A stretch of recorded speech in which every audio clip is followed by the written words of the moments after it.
लेकिन तमाम मुद्दों को लेकर देखिए यहां पर सत्ता पक्ष और विपक्ष के बीच लगातार वार पलटवार हो रहा है। इस बीच खबरों में आगे बढ़ते नवगठित पार्टी राष्ट्रीय लोक जनता दल के प्रमुख और पूर्व केंद्रीय मंत्री उपेंद्र कुशवाहा कुछ कह रहे हैं, आइए सुनते हैं। नागपुर में शहीद जुब्बा सहनी उनका स्मारक है, वहां सर झुकाया और आज यहाँ के बाद फिर मधुबनी जाना है, जहां सूरज बाबू जो समाजवादी नेता रहे हैं उनके चरणों में सर झुकाना है। और इसी तरह से बिहार के लगभग सभी हिस्सों में कुर्था जाकर जगदेव बाबू के चरणों में, कर्पूरी ग्राम जाकर जननायक कर्पूरी ठाकुर जी के चरणों में, सब जगह जाकर उनको याद करना है, नमन करना है। भाइयों और मित्रों, यह यात्रा तो पूरे बिहार की है और इस यात्रा के माध्यम से हम नमन करने के लिए निकले हैं अपने महापुरुषों का, वहीं हम आपसे भी कुछ आग्रह करने के लिए आए हैं। एक अजीब स्थिति बिहार की राजनीति में पिछले कुछ दिनों से शुरू हुई। सब ठीक ठाक चल रहा था। आप सब लोगों ने 2005 में सत्ता में बदलाव किया। 2005 के पहले राज्य की जो स्थिति थी, हर तरफ से बर्बादी का मंजर दिख रहा था। अराजक स्थिति थी।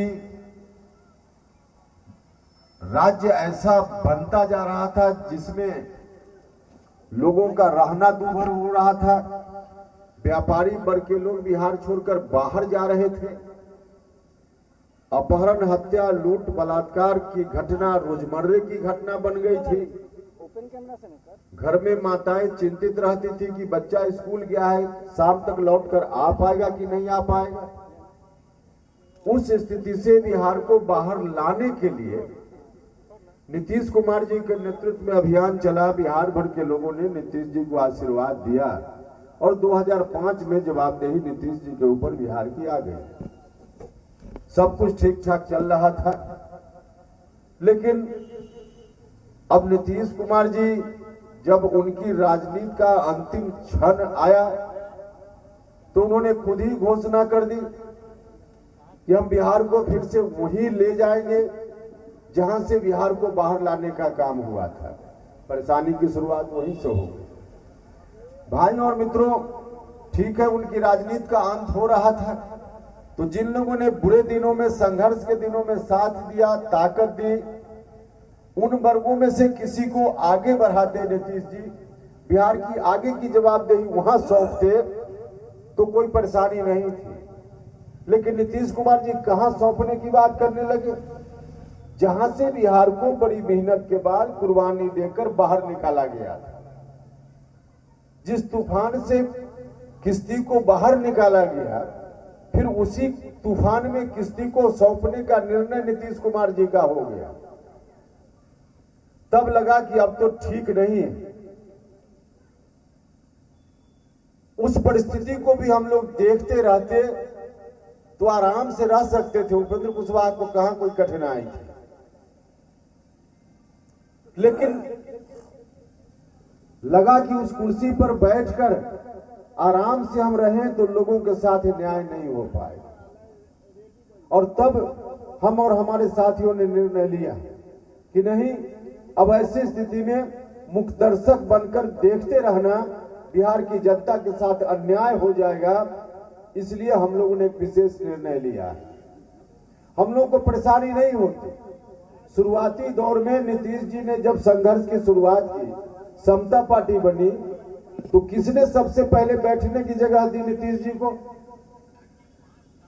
सबसे पहले बैठने की जगह नीतीश जी को दी लवकुश समाज के लोगों ने, अति पिछड़ा समाज के लोगों ने। उस वक्त जब समता पार्टी के दौर में हम लोग संघर्ष में होते थे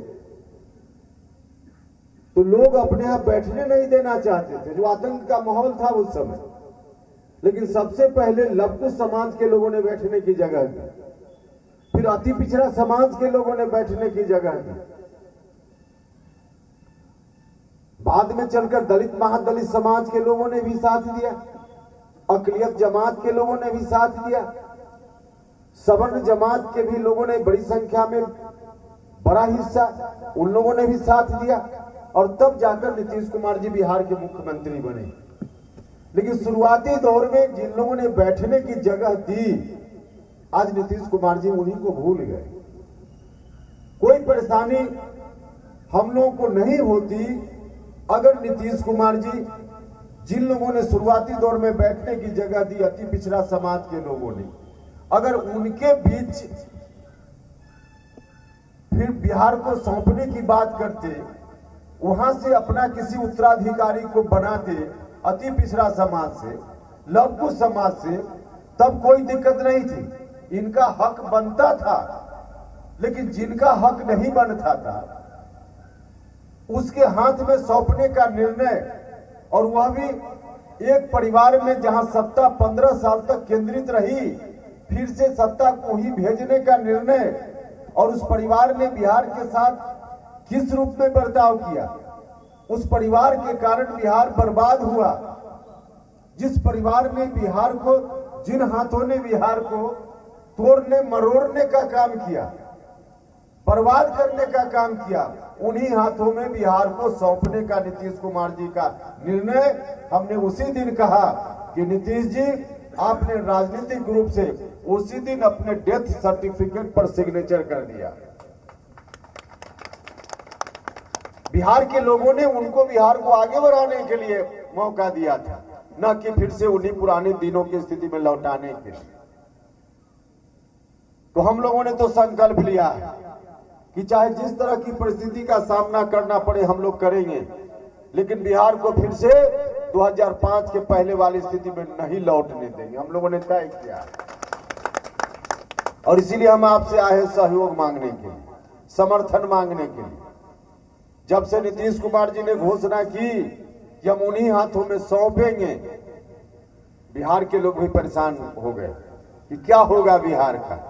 अब परेशान होने की जरूरत नहीं है भाइयों और मित्रों, बिहार निश्चित रूप से पुराने दिनों की स्थिति में नहीं लौटेगा अगर आप सब लोगों का साथ मिला। इस बात की गारंटी हम आपको देने के लिए आए। हम जहां शहीद रामफल मंडल साहब को याद करने के लिए आए हैं, उनसे आशीर्वाद लेने के लिए आए हैं, वही इस बात के लिए हम आश्वस्त भी आपको करने के लिए आए हैं कि चिंता करने की जरूरत नहीं है। वैसे लोग अभी सत्ता में पूरे तौर पे नहीं आए हैं, आधा अधूरा ढंग से सत्ता में है, तब तो उनका आतंक शुरू हो गया है। क्या बर्ताव हो रहा है मुख्यमंत्री जी के साथ? मुख्यमंत्री नीतीश कुमार जी बिहार के मुख्यमंत्री हैं। आजाद हिंदुस्तान की पहली घटना होगी संभवतः जब बिहार का मुख्यमंत्री सरकारी कार्यक्रम में 2 घंटा 2.5 घंटा तक अपने मंत्री परिषद के किसी सदस्य के इंतजार में बैठा रहता है। डिप्टी सीएम आएंगे तब कार्यक्रम की शुरुआत होगी। मुख्यमंत्री जी को 2 घंटा 2.5 घंटा तक इंतजार करना पड़ता है। अभी तो पूरे तौर पे आरजेडी के लोग सत्ता में नहीं हैं, तब मुख्यमंत्री जी के साथ इस तरह का व्यवहार, और वह व्यक्ति मुख्यमंत्री के रूप में जिनको सबसे अधिक बार बिहार की जनता ने मुख्यमंत्री बनने का मौका दिया, उनके साथ आरजेडी के लोग अभी इस तरह का व्यवहार कर रहे हैं, तो कल नहीं मुख्यमंत्री रहेंगे तब आरजेडी के लोग क्या व्यवहार करेंगे आप सोच सकते हैं। और आदरणीय मुख्यमंत्री जी, आप मुख्यमंत्री हैं तब आपके साथ इस तरह का बर्ताव लोग कर रहे हैं, और गांव-गांव में जो आपके लोग हैं उसके साथ आरजेडी के लोग क्या बर्ताव करेंगे आगे आने वाले दिनों में। तो उनका रवैया शुरू हो गया है, हर तरह से शुरू हो गया है।